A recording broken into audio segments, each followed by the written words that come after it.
Assalamualaikum warahmatullahi wabarakatuh. Perkenalkan, nama saya Delvia Zahra Kamel. Saya dari Universitas Lambung Mangkurat, Banjarmasin, Kalimantan Selatan. Izinkan saya untuk mempresentasikan hari ini tentang konsep desain poster saya yang berjudul dengan Save a Saltfish, seperti yang bisa dilihat di bagian kiri layar. Nah, ceritanya ini saya mulai memahami itu setelah membaca desain briefnya Saltfish Indonesia. Saya terpikir membuat sebuah poster community service yang berkonsep elegan, terus simple, sama dramatis. Tujuannya itu karena gambar dramatis itu otomatis bisa menarik perhatian orang untuk membaca. Nah, di bagian kanan itu ada gambar aslinya, sumbernya itu dari Diane IS. Saya dapatnya di Instagram dengan hashtag Saltfish. Nah, di sini saya menggunakan teknik puppet wrap, itu membengkokkan lekuk tubuh ikan parinya seakan-akan dia lagi berenang. Di sini saya menekankan untuk kesannya dia lebih anggun, karena karena menurut saya ikan kalau lagi berenang itu berkelok-kelok anggun gitu. Jadi kesannya lebih menekankan dramatis juga. Nah, terus untuk color grading saya mencoba memakai warna biru yang agak dalam biar kesannya itu memang menampilkan yang eye catching bagi saya. Terus saya memberikan step-stepnya. Jika pari gergaji tak sengaja tertangkap, ada stepnya. Terus ada juga beberapa kalimat kalau pari ini sedang terancam punah, perlindungan penuh secara internasional, dan juga saya mencantumkan kolom untuk melaporkan jika ada yang menemukan pari gergaji. Nah, terus untuk web bannernya ini tadi juga. Ini saya ngambilnya ngelihat dari websitenya Saltfish Indonesia.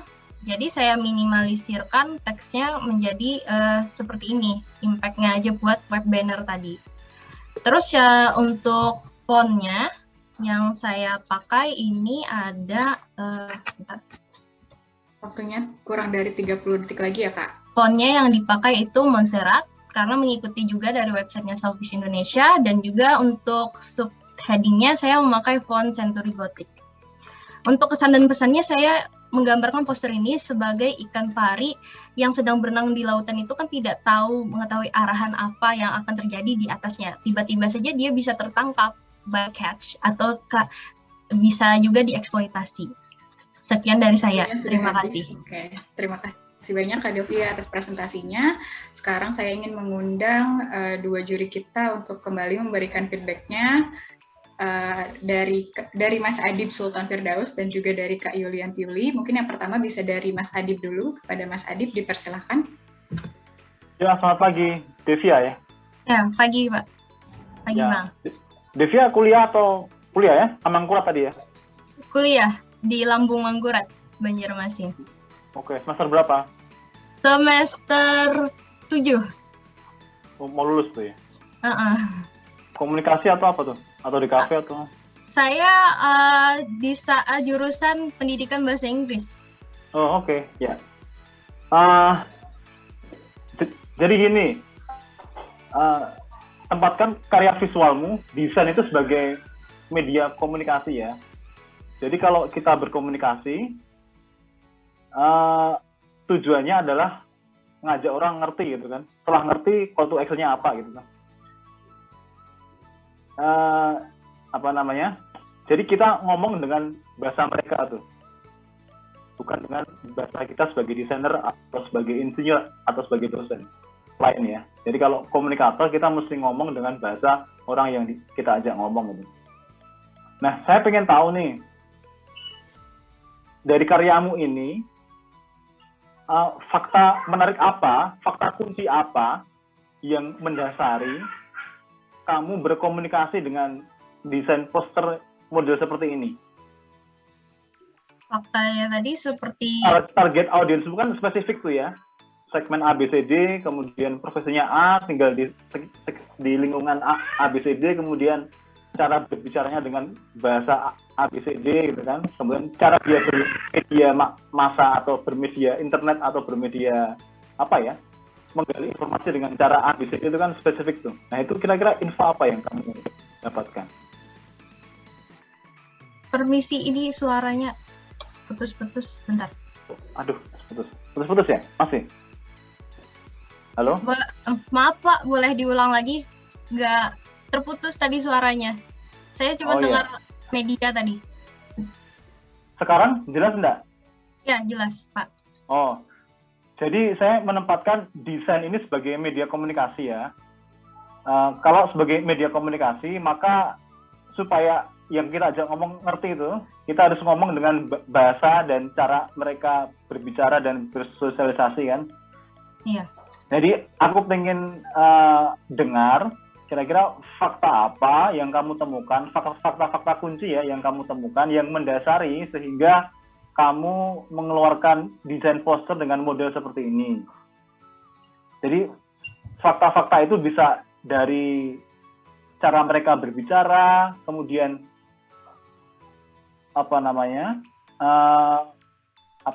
cara mereka bermedia sosial atau bergaul antar sesamanya, kemudian cara mereka sementara ini mensikapi sofis yang tidak sengaja maupun sengaja mereka tangkap dan seterusnya.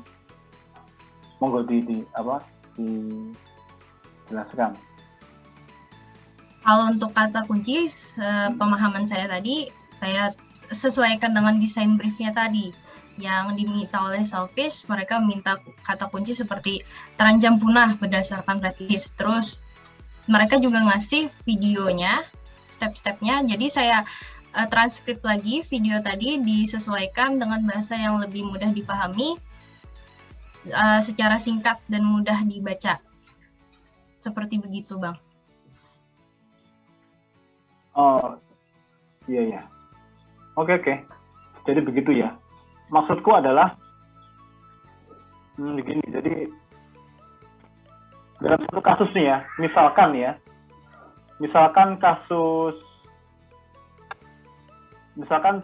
ini aku ambil kasus lain, misalkan soal kasus korupsi misalkan, ya kan?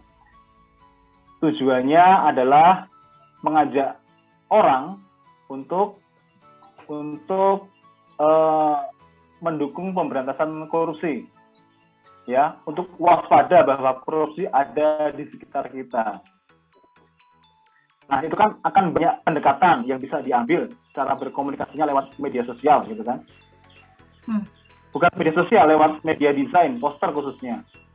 Nah, tetapi dari banyak angle itu, pasti ada satu angle yang sangat tajam idenya atau sangat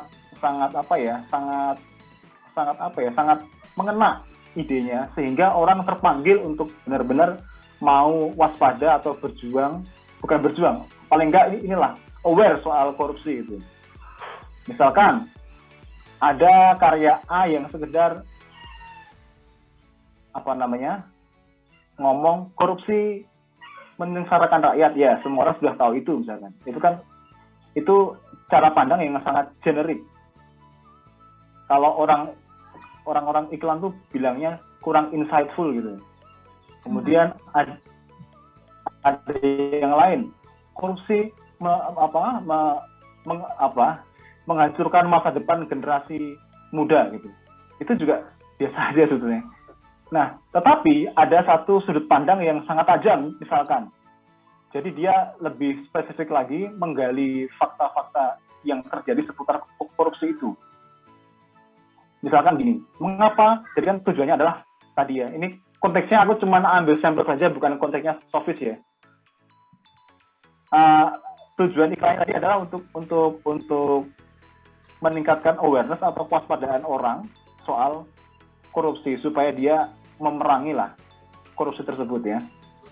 Nah, si desainer mestinya menggali lebih jauh lagi tuh soal fakta itu. Apa itu? Nah, desainer yang baik tidak hanya sekedar mengambil fakta-fakta yang di kulit saja, tapi harus bisa menyelami fakta-fakta yang lebih dalam, yang tidak terungkapkan, ya. Namanya insight itu tidak terungkapkan, ya. Apa itu? Oh, ternyata di masa depan yang terjadi bukan saja korupsi menghancurkan masa depan anak-anak kita, saudara-saudara kita yang masih kecil, dan seterusnya. Bukan cuma menyengsarakan rakyat yang sekarang ada, tetapi ternyata lebih dari itu loh. Koruptor itu kalau kita perangi, ternyata dia bisa malah lebih ganas, bisa menyerang balik gitu. Bagaimana caranya? Nah, ternyata memang terbukti tuh fakta bahwa misalkan kalau di Indonesia KPK-nya dikooptasi oleh koruptor dan seterusnya. Nah, jadi kan maka dari itu kan ada tuh iklan yang bagus tuh, poster yang sangat terkenal tuh, KPK harus mati misalkan. Nah itu kan sangat insightful tuh, dan ternyata terbukti sampai sekarang. Gitu loh. Jadi sebelum desain dibuat, terlebih dahulu fakta-fakta yang tak terungkapkan itu digali sedemikian rupa.